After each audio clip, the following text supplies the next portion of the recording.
Bonjour ou bonsoir, chers amis. Alors aujourd'hui, je voulais lancer un cri d'alerte et venir en aide à un homme, l'homme que vous avez découvert en préambule de cette vidéo et que vous connaissez, je pense, maintenant depuis un certain temps, pour la plupart d'entre vous. Donc il s'agit du professeur Jean-Bernard Fortillan, qui s'est rendu récemment célèbre pour avoir osé croiser le fer avec un laboratoire pharmaceutique tristement célèbre. Si vous avez suivi l'actualité ces derniers temps, je pense que vous savez pourquoi. Et ce brave homme, visiblement dérange, et il est menacé depuis quelque temps. Il a reçu la visite de policiers. Il n'était pas à son domicile à ce moment-là, peut-être fort heureusement pour lui. Ses ordinateurs lui ont été confisqués et son passeport également. Euh, il se fait extrêmement discret, il craint pour sa sécurité. Et il faut savoir qu'il est convoqué demain aux dernières nouvelles. J'ai réussi à avoir quelques nouvelles indirectement.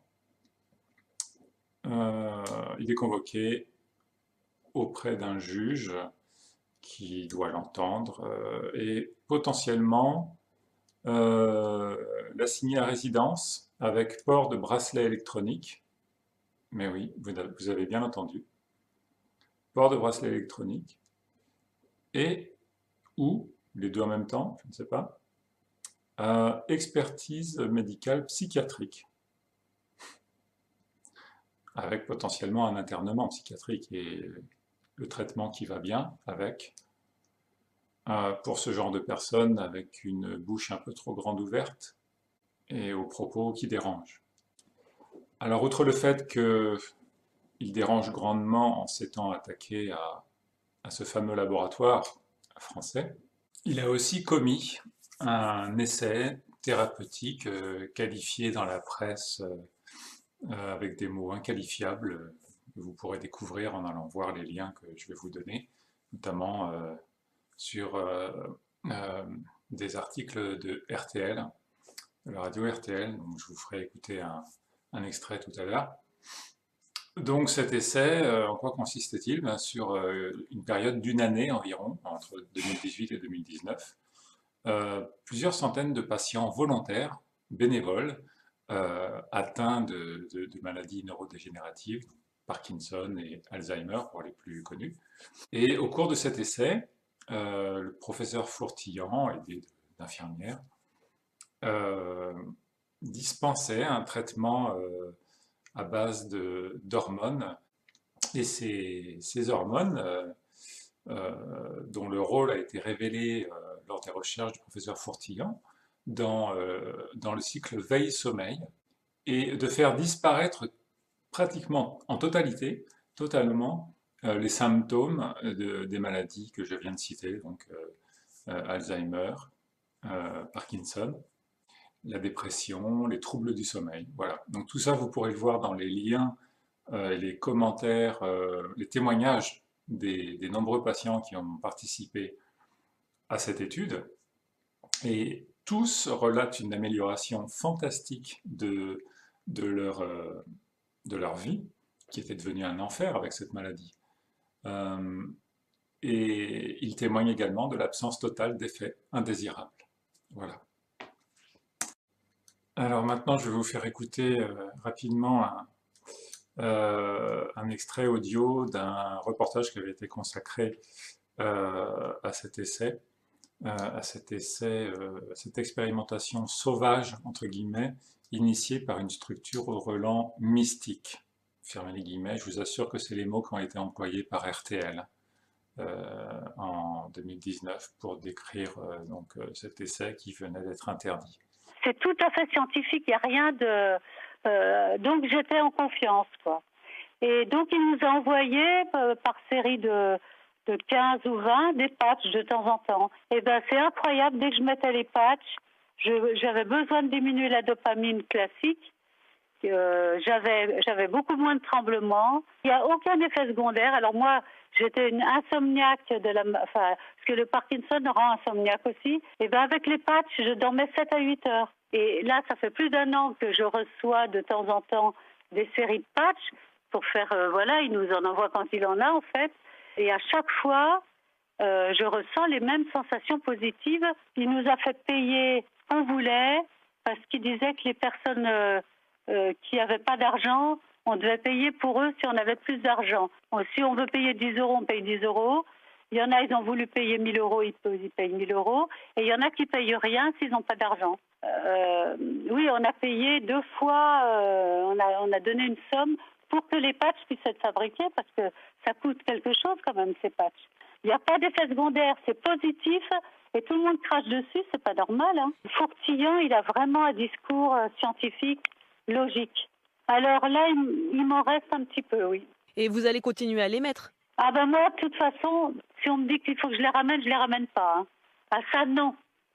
Je les cache, je sais pas, mais jamais je les ramènerai parce que ça fait plus d'1 an hein, que s'il y avait eu vraiment des trucs graves par rapport à ces produits, ça serait déjà produit. Mais là, je suis mieux quand je les mets.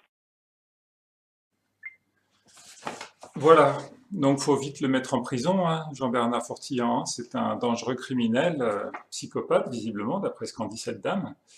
Il ne faut pas le laisser en pleine nature. Hein. Il va tous nous faire courir de graves dangers. Voilà. J'ai par ailleurs beaucoup de docs, enfin je ne les ai pas, je me suis contenté de les imprimer. Elles sont disponibles sur les différents sites dont je vais vous laisser l'adresse. Donc c'est de la littérature scientifique, mais très abordable pour que vous compreniez les modes d'action des 3 hormones liées aux responsables du cycle veille-sommeil et donc qui sont directement responsables en cas de déficit, en cas de déficience du déclenchement des symptômes et des maladies neurodégénératives, donc Parkinson, Alzheimer. C'est passionnant à lire, c'est pas très compliqué, bon, il y a des passages un peu plus ardus, mais voilà. Et puis surtout, on découvre effectivement que le traitement des patchs, les traitements hormonaux liés aux patchs, étaient absolument sans effet secondaire, sans effet indésirable. Voilà. Alors, je voudrais quand même vous lire le témoignage, enfin la réponse à un témoignage qui était assez déchirant, comme la grande majorité de ces témoignages de patients qui relataient le soulagement incroyable qu'ils avaient ressenti dès le départ avec l'application de ces patchs, le retour à une vie normale, et l'incompréhension et la colère et le désespoir pour la grande majorité après l'interdiction de cet essai par donc les autorités de santé. Je ne vais pas vous lire le témoignage là, qui est assez long, par contre je vais vous lire la réponse très courte du ministère des Solidarités et de la Santé faite à ce témoignage. Ministère des Solidarités et de la Santé, Paris, le 13 janvier 2020, à monsieur, voilà, affaire suivie par monsieur, madame Agnès B., ministre des Solidarités et de la Santé, a pris connaissance de la correspondance que vous lui avez adressée.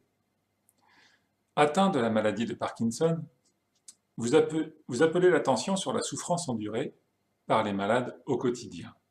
Voilà. Aussi, vous souhaitez apporter votre soutien aux recherches médicales du professeur Fourtillon.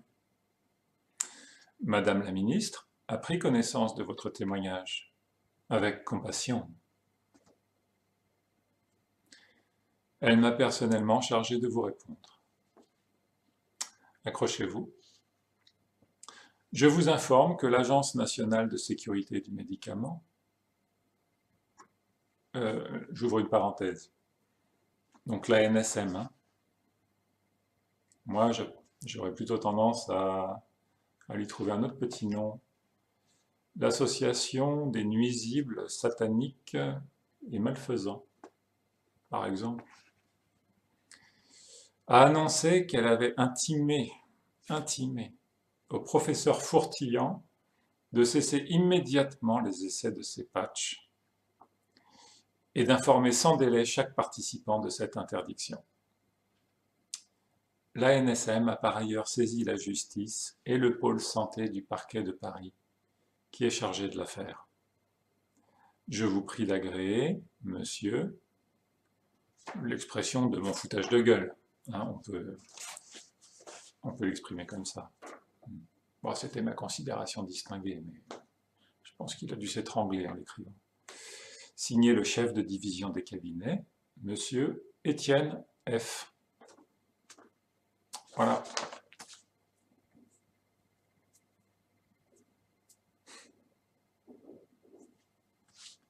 Trois suicides. Eh oui, 3 suicides après de tels courriers.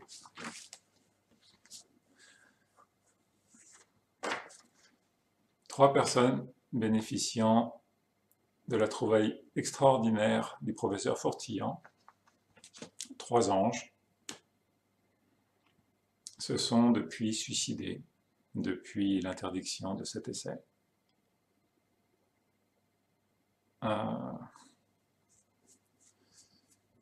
Pendant ce temps-là, les gens qui rédigent ce genre de courrier, tous les soirs, c'est la fête. C'est la fête au ministère. Alors, je sais ce que je peux risquer, puisqu'on s'attaque frontalement à ce genre de monstres, on sait jusqu'où ils sont capables d'aller, mais je m'en contrefiche, vraiment. Alors vous qui me regardez, ministre, juge, policier, haut fonctionnaire, qui est tenté de signer un ordre quelconque de votre main